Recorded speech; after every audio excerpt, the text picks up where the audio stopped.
Behind Paris, there's one place that's been visited more than any other by the Tour de France, and that's here in the commune of Pau on the edge of the Pyrenees. This year it plays host to the start of stage 18, 145.5 kilometres in length.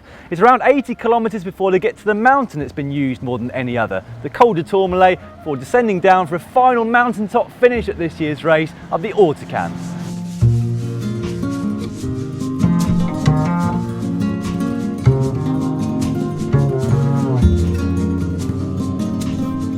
On today's profile, the opening half looks pretty much pan flat. I guess in comparison to what they're going to have to tackle in the second half, it pretty much is. However, there are two categorised climbs in that opening half, the first of which I'm on now, the Col du Tourmalet, 2.6 k's long with an average gradient of 6.7%. Now after today, the riders will still have 3 stages remaining. However, 2 of those look set to finish in a bunch sprint, and one of them is a time trial, so in effect, today is the last chance for many of the riders and teams to get something out of this race. That should make the start particularly fast and frantic, with so many riders wanting to get into that early breakaway.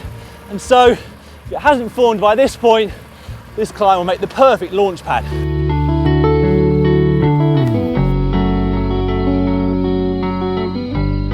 I've now passed over the second categorised climb through the sprint and the feed zone located in Compan. The road begins to rise immediately after that feed zone, but the official start of the Tourmalet is in Saint-Marie de Compan.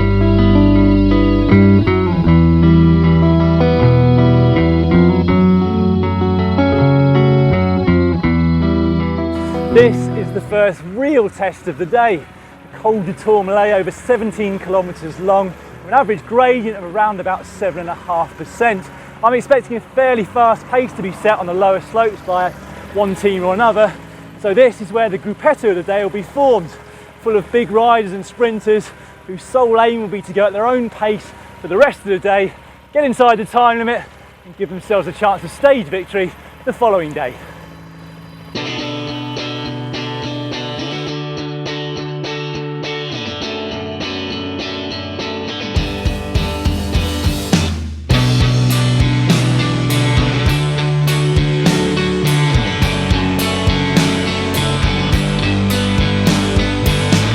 For sure we're going to have a breakaway, but given that it's the last mountainous stage of this year's race, you'd hope that the rival teams won't let the yellow jersey team have it all their own way, just setting a steady pace.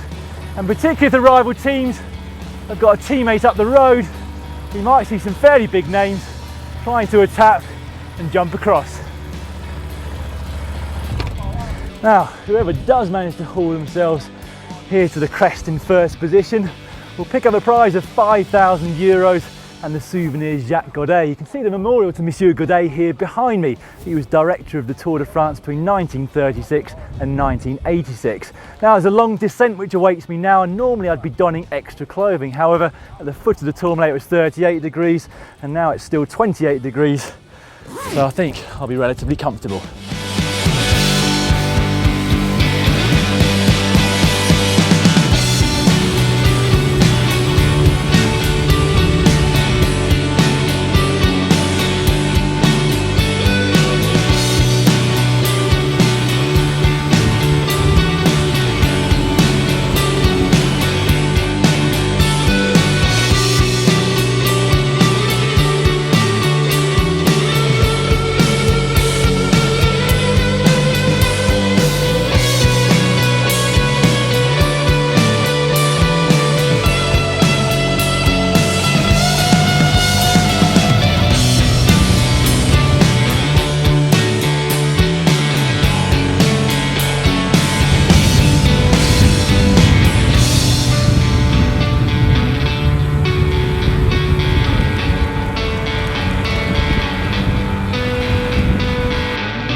Well, I finally reached the last climb of the day, the Hautacam, 13.6 kilometres at an average gradient of 7.8%. The etape comes up here this year, and disconcertingly, I've just seen a sign saying it's 15 k's to the summit. Not sure if that's some kind of sick joke, but one thing I can say As I ride here today, it is extremely hot. 39 degrees here at the foot. And if it's anything like that again on the day of the stage itself, we could see some spectacular time differences amongst the GC rides at the top.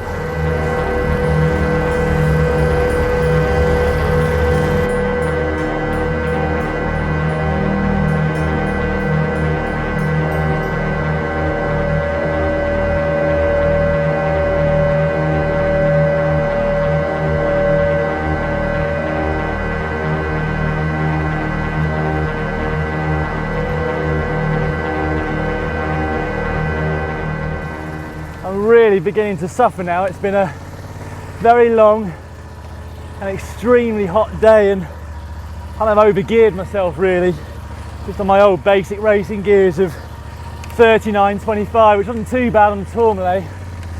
I'm already in my easiest gear here, and unfortunately for me, the Hautacam much harder in terms of gradients on the second half than the first half.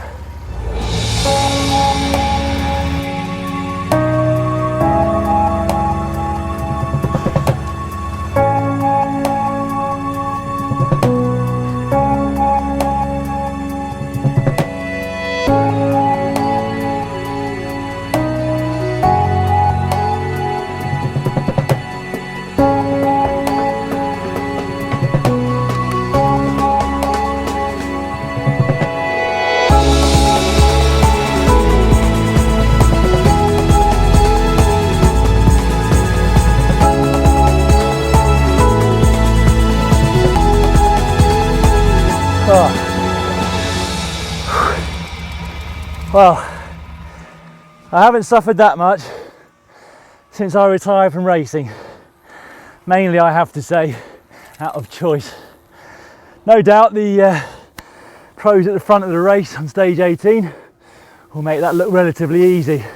But I'm pretty sure if there's heat like there is today, we're going to see some fairly big names suffering and losing quite a lot of time on that climb. And there's one thing that I know absolutely 100% for sure. Everybody that's in that gruppetto, the last group on the road, are going to be extremely relieved when they cross the finish line of this stage. If you want to climb as good as Dan Lloyd, click on Tom. And to make actual improvements to your cycling, you'd better subscribe to GCN. Click on that.